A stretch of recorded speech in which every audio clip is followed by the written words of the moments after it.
All right. So, man, I feel I have so much resistance to this, but we're going to dive in. Okay. Well, So, that's helpful. But tell me, because I do this too. It's, resistance comes from somewhere.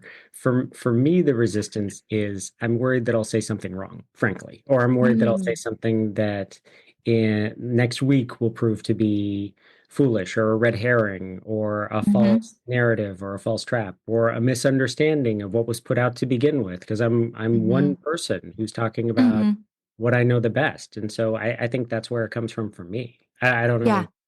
yeah. I definitely have that. I think that's like a baseline. Like, especially when you're putting out a podcast, it's like baseline. Am I going to offend somebody? But the hardest part about this is the helplessness. The This is outside of our control, and yet we have to keep fighting. Right? And the sort of uh, despair feeling that comes along with that. It's like exhausting, and you have to pick yourself together and continue to fight. And I think just going into it, knowing how much mental and physical strain it's going to take to not get really pissed off is feeding my resistance, I think. Absolutely, 100%. I mean, I'll tell you something useful that helps me with that. So ACAP and APA both have these advocacy arms, and one of the sayings that I heard from someone in it is the fight is the goal.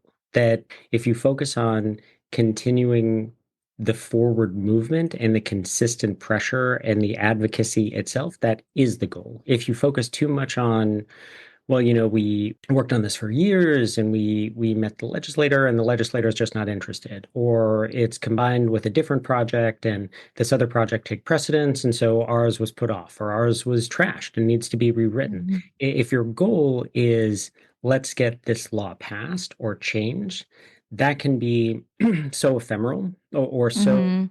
distant that it's hard to get there. But if the goal is put in energy towards moving the needle every day, if that's the goal, that you can do. So for me, Mhm. it's focusing. The phrase I was going to say, which sounds way too self-aggrandizing, is to focus on the resistance and to keep up the fight. But there's truth in that. There's why that's sort of a trite saying, is that that's Uh-huh. that's what we can do.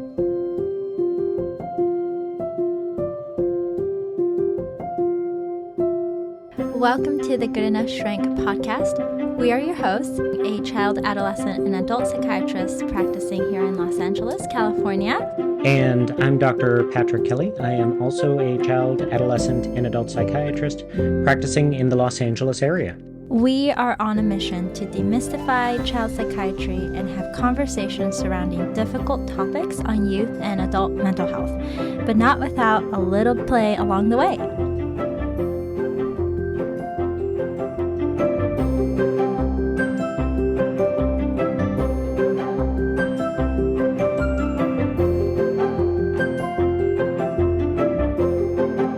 Hi, everyone. Welcome back to the podcast. So today we're going to talk about the plethora of executive orders that have been announced against the LGBTQ plus community.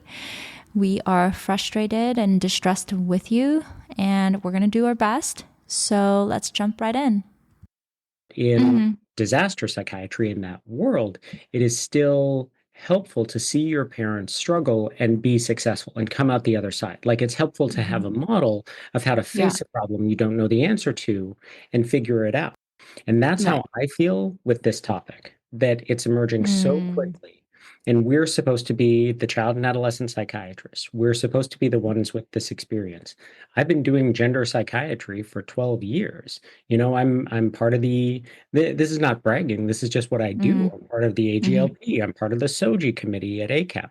I don't know what to do with this. Huge mm-hmm, organizations don't know what to do with this. And so mm-hmm, I think approaching this from the idea of let's talk about it and let's talk about the facts and what we know and where it comes mm-hmm, from, and maybe share how surprising and disappointing and scary this mm-hmm, is.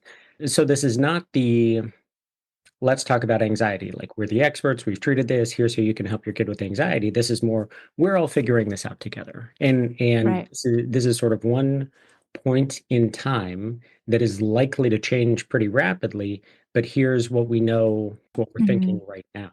Absolutely. Yeah, I think that the solidarity in that confusion can be helpful, but it is really hard to put this into a box the way that people want to.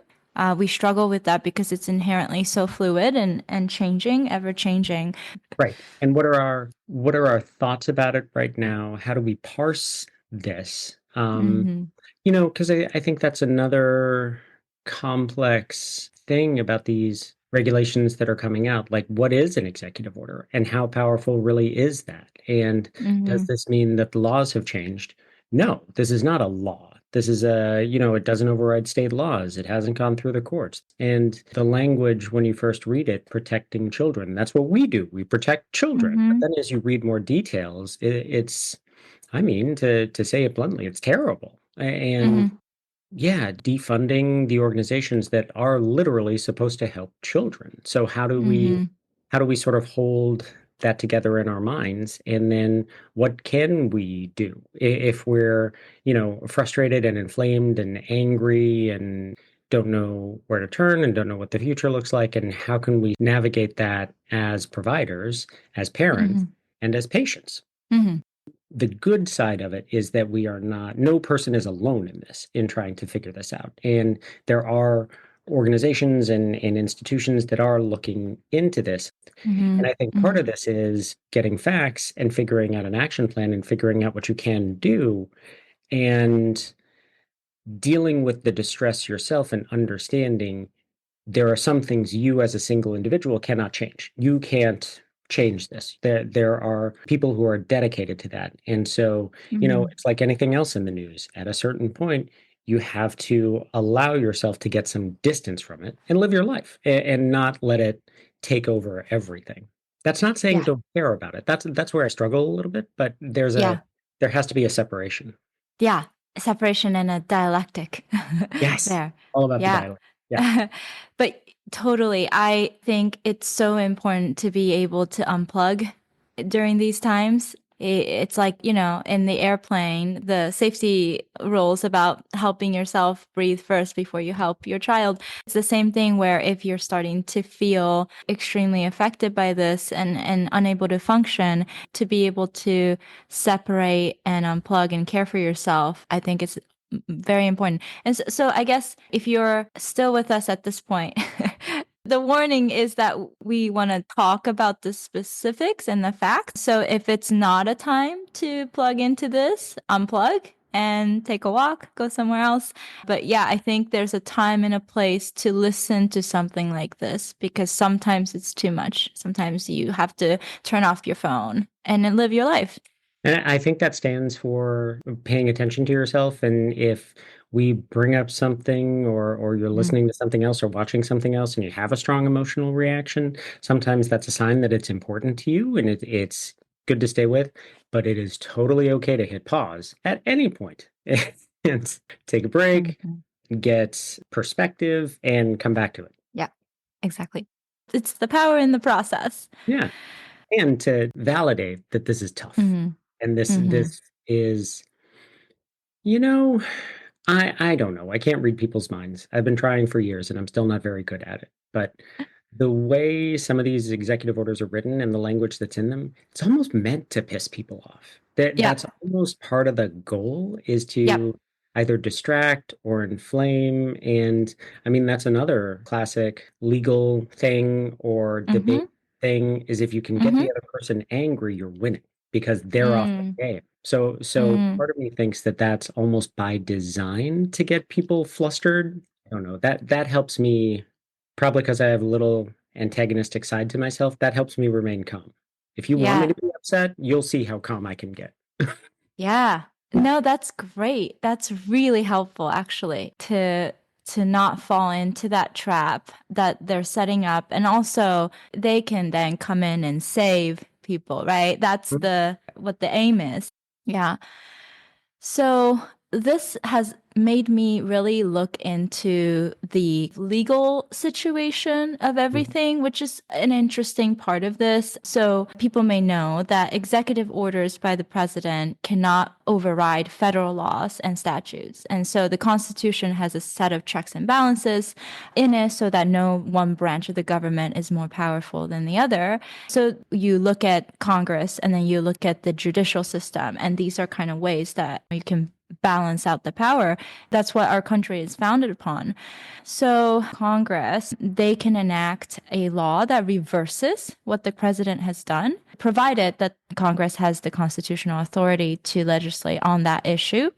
And the court system can also hold that an executive order is unlawful because it violates the Constitution or some level of federal statutes. And additionally, any future presidents can issue a new executive order that can rescind or amend earlier executive order. So there are a number of ways that we can go around this and defend ourselves. That being said, the slew of executive orders, it just feels like tweets, honestly. It's just inaccurate. I think that's a good point. So I was looking up executive orders to make sure, I hadn't missed one.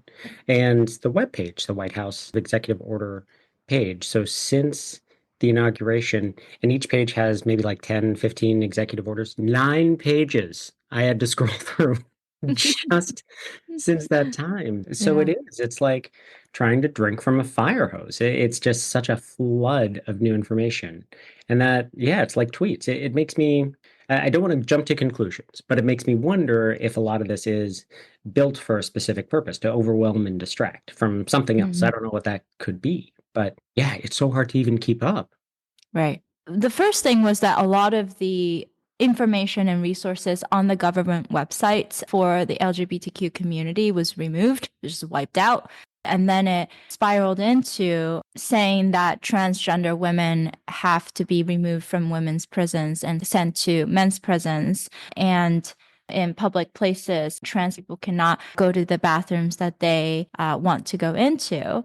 And most upsetting to us is that in the schools, they are no longer requiring teachers to address students with their gender. So this brings up a lot of concerns because LGBTQ people and community, they have a much higher rate of depression, anxiety, suicide. Suicide is 2 to 4 times higher than the general teenage population. And so I think for us, it's most concerning that basically it's coming from the top, telling them, we are not here to protect you. You have to protect yourself and advocate for yourself, which leads to an extreme sense of loneliness, which we know is a huge predictor for suicide. Even Yeah. further than that, it's not you have to stand up for yourself. It's you're not allowed to stand up for yourself. Like this is not a recognized condition, entity, option to identify as a different gender than your biological sex.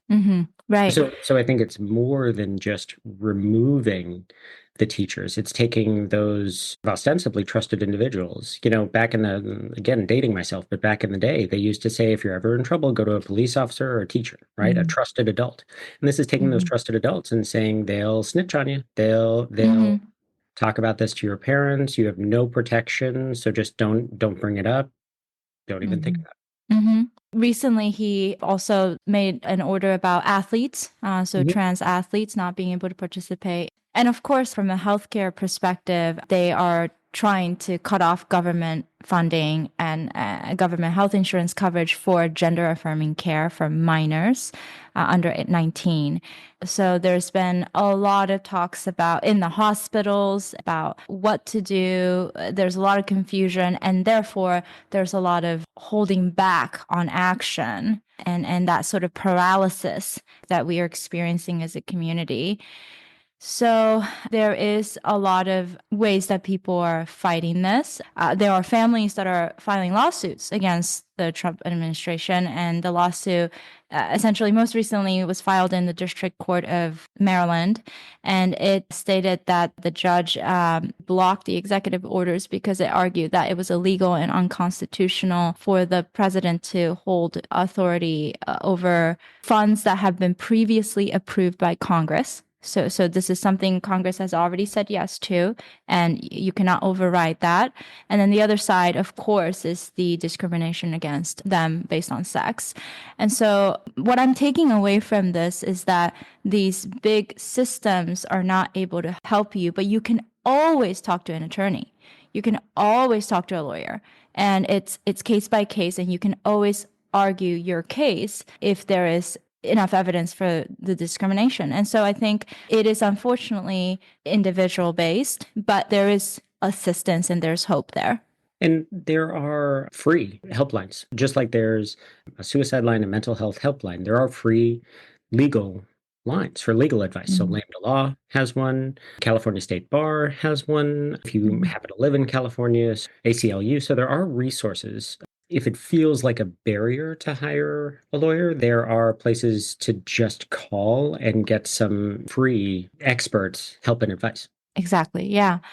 So there are ways to fight this also from a scientific healthcare perspective, how gender affirming care is safe and effective and can be life saving. So, as we mentioned, LGBTQ youth are 2 to 3.5 times higher in rates of suicide than other teenagers and youths. So it can be really life saving. And the big maybe misunderstanding about gender affirming care is that people think it's like all these drastic surgeries and like irreversible permanent changes, but it's really not that way. Data shows that most of gender affirming care in youth is hormonal treatments, and these are very reversible and they're extremely helpful. So there's numerous studies that show that the regret rate for gender affirming care for youth is anywhere from 1 to 4%. The most recent JAMA pediatric study showed 4%. That's pretty low considering. So, like 96% of the time, people are happy with it. And in adults, it's closer to 1%. So, you can see that once you are making this decision to get this gender affirming care, most people are committed to that.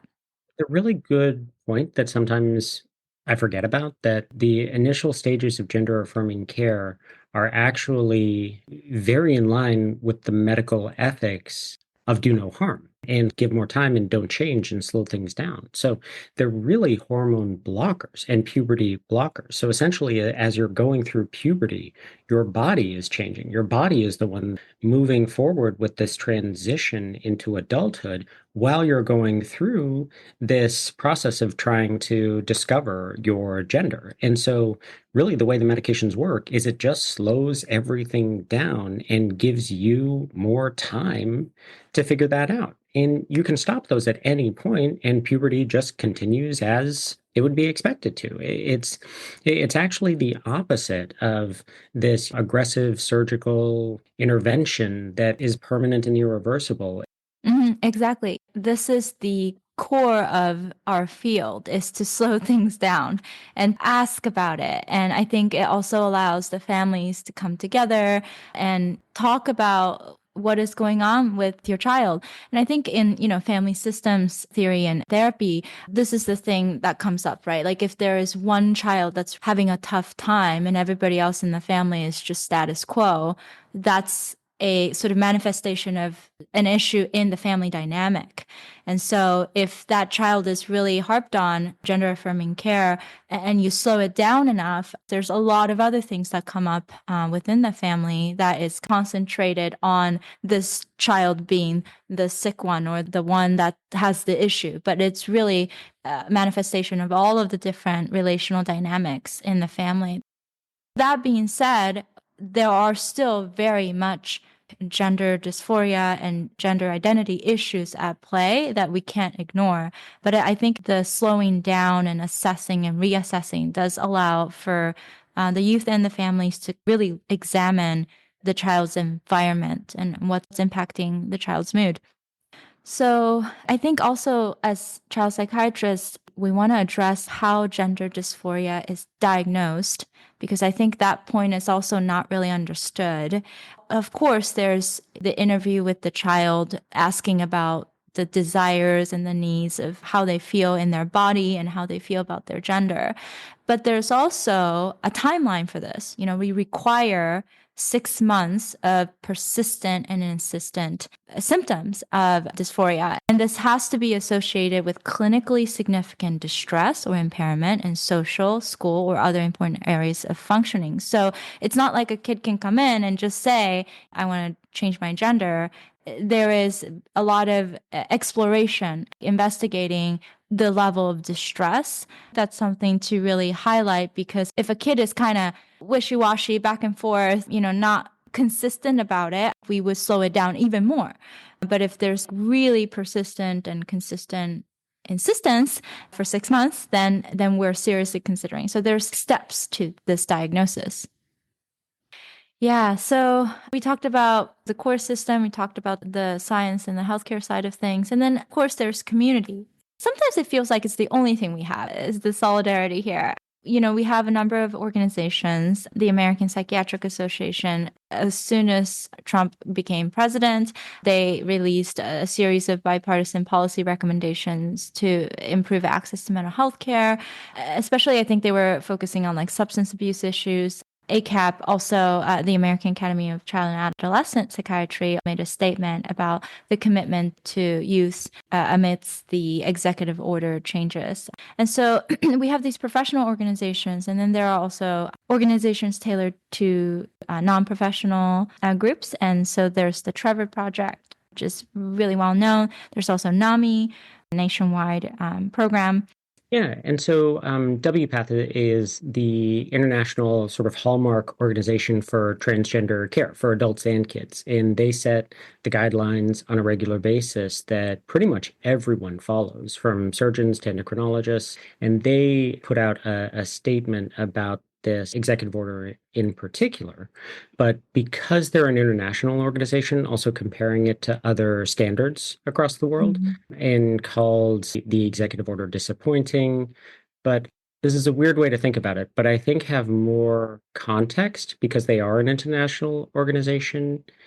And so understand more of the intricacies of this, and that no president is a dictator, and that this can't just happen because one person says so. And so it is very much saying, this is a disappointing executive order, and please continue business as usual, taking care of patients. So it's, to me, the way I read it is reassuring in a way, and gets me sort of out of that initial emotional fear response that I have when I see something like this. So I found that helpful.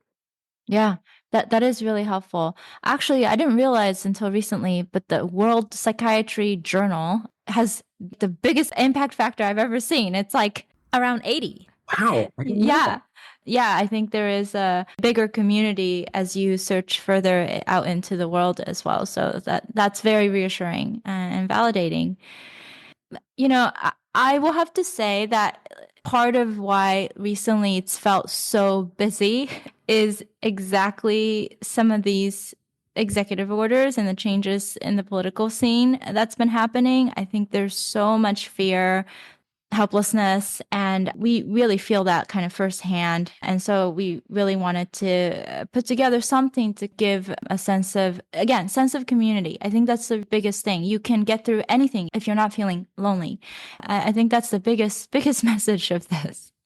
And ACAP's statement of commitment, we have a commitment that it may be difficult for us and uncomfortable for us to expose what we do and don't know about complex topics like this, but we will also do our best to stay on top of it and share the knowledge that we have in the moment that may be right, may be wrong, but we will do our best. We will be good enough. Right. Yes, exactly. That's the aim. That's the point. It's the path, the process, the good enoughness.